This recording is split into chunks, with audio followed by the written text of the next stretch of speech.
ఏడవకు రాయిగా ఏడవకు పోనీ ఈ పిల్లని కరెక్ట్ కాదురా అని అందరం చెప్పినాం. నువ్వేమో ఏం నువ్వేమో లేదు మంచూరియా ఫ్రైడ్ రైస్ తర్వాత కర్డ్ రైసే కరెక్ట్ కాంబినేషన్ అన్నావు. సావిగా ఏం చేస్తావు? అరే అంటే ఇప్పుడు మనం ఏడికి పోయినా కానీ నువ్వు టెన్షన్ ఫ్రీ ఒక 15-20 నిమిషాలు ఎంజాయ్ చేయగలుగుతావు ఫోన్ లేకుండా. అబ్బా లేకపోతే ఏందిరా నీకు ఇన్ని రోజులు నువ్వు ఏం కోల్పోయినావు నీకు అర్థమైతలేదు. ఫస్ట్ పెక్కి ఫోన్ వచ్చిందని పోయి 4th పెక్కి వాపస్ వచ్చేటోని నువ్వు. అరే నెట్ఫ్లిక్స్ పాస్వర్డ్ మార్చేసినావా లేదా? ఆమెనే మార్చిందా? అరే బీరువాలో చూసినావా? నీ కార్డికిలా నీ కంప్యూటర్ డెస్క్ డ్రావర్లు ఉందేమో చూడు, నీ షూలు పెట్టే దగ్గర ఉందేమో చూడు. అమ్మేసినావా ఏంది పోయి చూసినావా? ఆ పిల్లని కాలబడి నీ సెల్ఫ్ రెస్పెక్ట్ ఎడబెట్టినావు నీకే గుర్తులేదు. పోన్లేరా ఒక్కసారైనా మజాక్లైనా ఒక ఆర్గ్యుమెంట్ అయినా గెలుద్దు కానీ ఇప్పుడు. అరే మా అక్క కొడుకు మస్తు బద్మాష్ అయ్యాడు, వాడిని నీ దగ్గర పంపిస్తా, కొంచెం వాడిని ట్యూషన్ చెప్పు. అదే రా సారీ చెప్పడం నేర్పి వానికి, నువ్వు ఎక్స్పర్ట్ కదా ఇప్పుడు.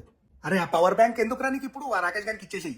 అరే టైం 1 గంట అయింది, పొద్దున్న నుంచి ఇప్పటిదాకా ఒక్కసారి కూడా నువ్వు డిసప్పాయింట్ కాలే. ఇదే ఫస్ట్ టైం అనుకుంటా కదా.